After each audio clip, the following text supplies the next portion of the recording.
कुंडली वरदारी विठ्ठल श्री ज्ञानदेव तुकाराम. नमस्कार मंडळी, अमृतबिंदू या आध्यात्मिक मराठी यूट्यूब चॅनलवर पुन्हा एकदा आपले स्वागत.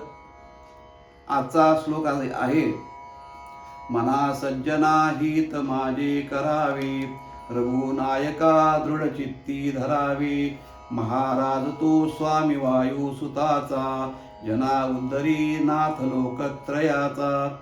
श्रीराम. मंडळी, याही श्लोकामध्ये सज्जना अशा प्रकारचं संबोधन मनाला समर्थाने वापरलंय. किती वेळा त्याला सज्जना म्हणतात आता बघू आपण शेवटपर्यंत. तेव्हा सज्जना सज्जना सज्जना असं त्याला का सारखं म्हणतात समर्थ?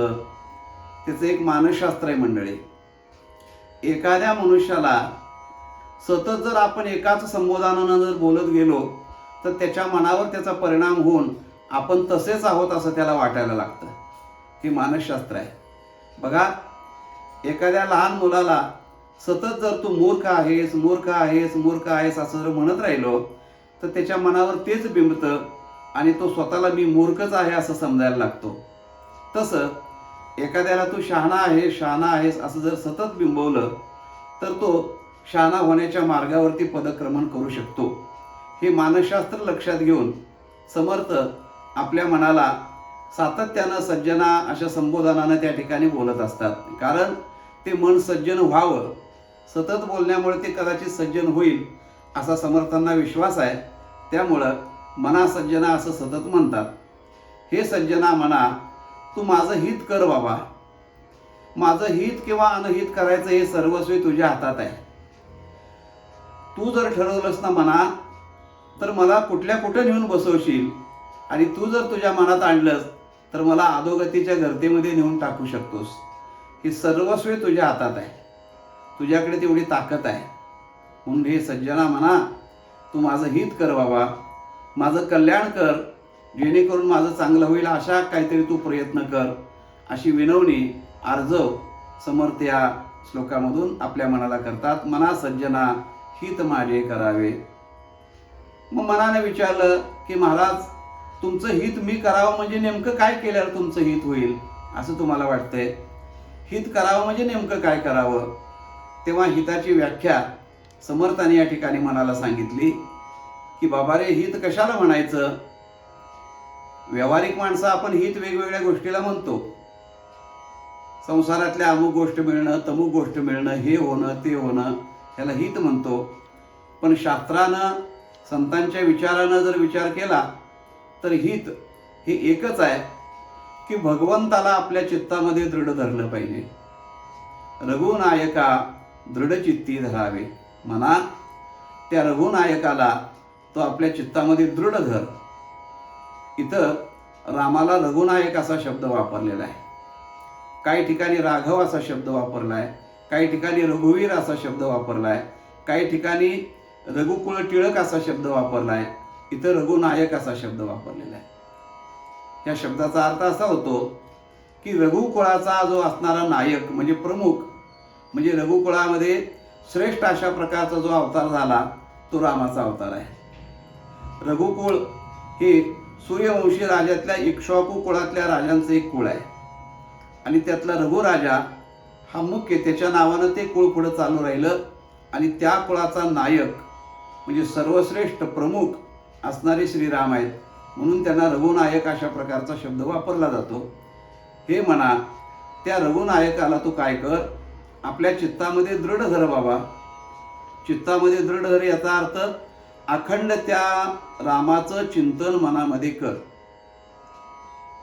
काय होईल त्याच्यामुळं? तर त्याच्यामुळे एक होईल की त्या भगवंताचं चिंतन अखंड जर करत राहिलो तर त्या ठिकाणी भगवंताचं स्मरण आपल्या मनाला अखंड होईल.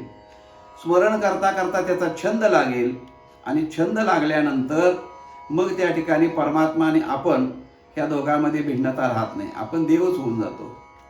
महाराज म्हणतात की एवढंच नव्हे तर या पंचमहाभूताचं असणारं जे शरीर आहे त्या शरीराला सुद्धा देवत्व प्राप्त करून देण्याची ताकद देवाच्या चिंतनामध्ये आहे.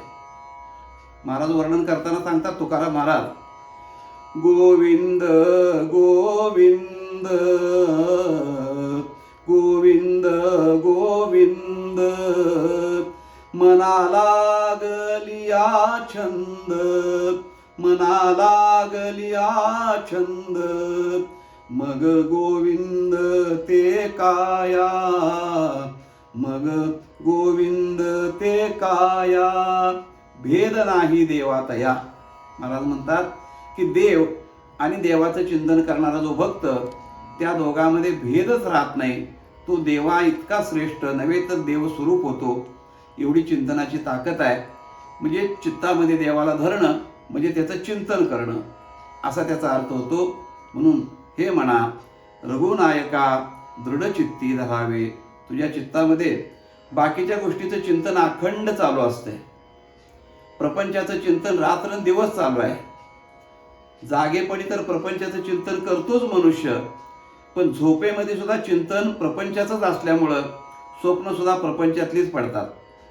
परमार्थातली स्वप्न फार भाग्यवंत लोकांना पडतात की आपण एखाद्या देवळामध्ये गेलेलो आहे, आपण देवाचं दर्शन घेतोय, आपण देवाची पूजा करतोय, आपण कीर्तन ऐकतोय. अशी स्वप्न पडणं हे भाग्याचं लक्षण आहे. नाहीतर सामान्यपणानं पडणारी स्वप्न, बँकेचे जप्तीवाले आलेले आहेत, दंड वसूल करतो म्हणतात, जप्त करून नेतो, अशी स्वप्न पडतात. कारण दिवसभर तेच केलेलं असतं. म्हणून चित्तामध्ये धरणं याचा अर्थ चिंतन करणं आणि त्या चिंतनाचा परिणाम आपण देवरूप होणं, हे सगळ्यात मोठं हित जीवाचं आहे. समर्थ म्हणतात की ते माझं हित म्हणा, तू कर हित माझे करावे, रघुनायका दृढचित्ती धरावे. तो रघुनायक कसा आहे तर महाराज हा स्वामी वायुसुताचा. प्रभू रामचंद्र हे महाराज आहेत, महाराजा आहेत. आता महाराज या शब्दाची व्याख्या, तो शब्द इतका गुळगुळीत झालेला आहे आता सध्या महाराज, की कोणी कोणालाही महाराज म्हणतं. तुकाराम महाराज एका ठिकाणी उपरोधान असं म्हणतात, हिनाशी महाराज म्हणशी मुढा. अरे मुढा, अरे मूर्खा, वीतभर पोटाचा खळगा भरण्याकरता कोणालाही महाराज म्हणतोस? लाज कशी वाटत नाही असं तुकाराम महाराज खडसावून विचारतात. कुणालाही महाराज म्हणतो आपण. अर्थात इतर कोणाला महाराज म्हणणं हे त्या महाराज या शब्दाचा अपमान आहे. वारकरी संप्रदायामध्ये वारकऱ्यांना किंवा कीर्तनकार असणारे जे बुवा असतात त्यांना महाराज असं आदरार्थी म्हणण्याची पद्धत आहे. तो आदरदर्शक शब्द म्हणून वापरला जातो. पण महाराज या शब्दाचा खरा अर्थ आहे महाराजा. महाराजा या शब्दाचा अर्थ राजा म्हणजे सामान्य झाला, एखाद्या संस्थानिकाचा. एखादा संस्थानिक त्याच्या ताब्यात आहे त्याला राजा म्हणतात. थोडासा मोठा लहान असा असेल, परंतु महाराजा या शब्दाचा अर्थ सर्व जे राजे आहेत त्यांचा जो प्रमुख राजा आहे त्याला महाराजा म्हणतात. अशा महाराजा या शब्दाचा अर्थ होतो. अर्थात प्रत्येक क्षेत्रामध्ये महाराज हे वेगवेगळ्या अर्थाने आहे. राज्याच्या क्षेत्रामध्ये राजांचा प्रमुख त्याला महाराजा म्हणतात. परमार्थिक क्षेत्रामध्ये जो परमार्थामध्ये श्रेष्ठ आहे, सर्वश्रेष्ठ साधकांच्या मध्ये श्रेष्ठ आहे, त्याला महाराज असं म्हणतात. म्हणून संतांना महाराज असं म्हणण्याची पद्धत आहे. संत श्रेष्ठ तुकाराम महाराज, एकनाथ महाराज, नामदेव महाराज याचा अर्थ परमार्थामधले श्रेष्ठ म्हणून त्यांना महाराज. तसं प्रभू रामचंद्र हे त्या रघुकुळातले श्रेष्ठ राजे होऊन गेले. नवे तर चक्रवर्ती राज्य त्या रामप्रभूंचं होतं. अयोध्येचं राज्य तसं आकारानं लहान होतं, पण मनात आणलं असतं तर सगळ्या त्रैलोक्याचं राज्य अयोध्येच्या आधिपत्याखाली दशरथ राजाला आणता आलं असतं. कारण स्वर्गामध्ये जाऊन ज्या दशरथ राजाने देवांच्या आणि दैत्यांच्या युद्धामध्ये इंद्राला सहाय्य केलं, त्या दशरथ राजाला आपला राज्य विस्तार करणं काही अवघड होतं का? पण दशरथ राजा हा विस्तारवादी नव्हता, तर शांतताप्रिय राजा होता. म्हणून राज्य मर्यादित जरी असलं अयोध्येचं, तरी त्या राज्याची ताकद खूप मोठी होती. म्हणून त्या अयोध्येचे राजे प्रभू रामचंद्र, म्हणून त्यांना महाराज असं म्हटलेलं आहे. तो महाराज आहे राम. आणि स्वामी जर कोणाचा असेल तर स्वामी वायुसुताचा. वायुसुताचा म्हणजे हनुमंतरायाचा. मारुतरायाची जी अनेक नावं आहेत त्या नावामध्ये वायुसुत अशा प्रकारचं एक नाव आहे. वास्तविक अंजनी माता आणि केशरी नामक वानर ह्या दोघांचं दाम्पत्य म्हणजे मारुतराय आहेत खरं म्हटलं तर. मग त्यांना वायुसूत का म्हटलं जातं?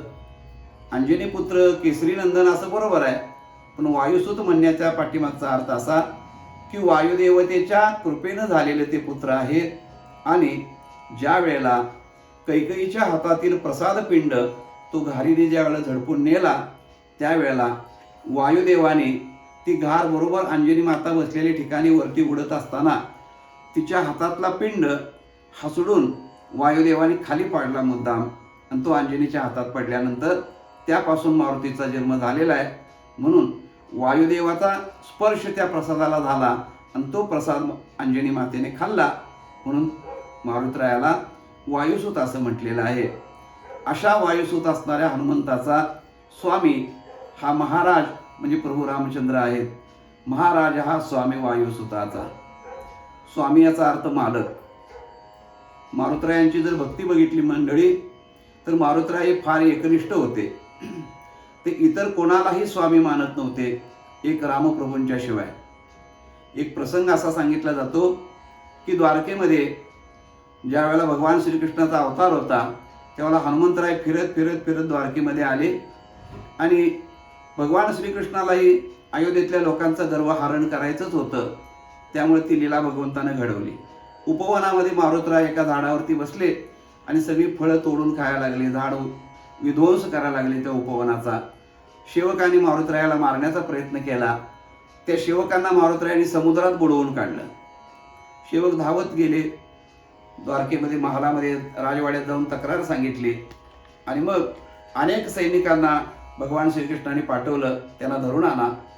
ते सैनिक धरायला आले तेव्हा मारुतरायाने विचारलं, कोण रे तुम्ही, कोणाचं राज्य आहे हे? तेव्हा बळीरामाचं राज्य आहे असं ज्यावेळेला सेवकांनी म्हटलं, त्यावेळेला असा मार दिला मारुतरायाने की त्यांना परत त्यांच्या समोर जाता आलं नाही, अशी परिस्थिती केली. प्रत्यक्ष गरुडाचाही त्या ठिकाणी गर्वहरण केलं. आणि मग गरुड ज्या वेळेला शरण गेला देवाला की देवा, माझ्या ताकदीचा मला गर्व होता, पण एका वानरानं माझं गर्वहरण केलं, तेव्हा तुम्हीच मला जर शिक्षा केली असती तर चाललं असतं. पण त्यावेळेला भगवंत म्हणले, अरे बाबा, काट्यानं काटा काढायचा असतो तर त्यावेळेला दुखत नाही फार, म्हणून. पण असो, आता तू एक काम कर, परत त्या मारुतरायाजवळ जा आणि प्रभू श्रीरामाने बोलवलंय असं सांग. बळीराम असं म्हणू नकोस, कारण अयोध्याधीश रामाशिवाय ते दुसऱ्या कोणालाही मानत नाहीत. तू त्यांचं नाव घे, बघ म्हणले तुला काही करणार नाहीत. बघा म्हणले भगवंता, मी जिवंत जर परत आलो तर तुमचं दर्शन होईल, नाही त्या वानराच्या हातून काय आता सुटत नाही. अरे जा म्हणले, तसं काय होणार नाही, फक्त एक काम कर, अयोध्याधीश रामाने बोलवले असं सांग. आणि असं ज्यावेळेला गरुडाने सांगितलं त्यावेळेला मारुतरायाने त्याला मारायचं तर लांबच राहिलं, झाडावरून खाली उड्डाण केलं, त्याच्या पायावर साष्टांग दंडवत घातला, त्याला आपल्या छातीशी कवटाळलं. सांग म्हणले माझे स्वामी कुठे आहेत, चल मला माझ्या स्वामीकडे मला भेटायला घेऊन चल, असं त्या ठिकाणी प्रेमा आलिंगन गरुडाला दिलं.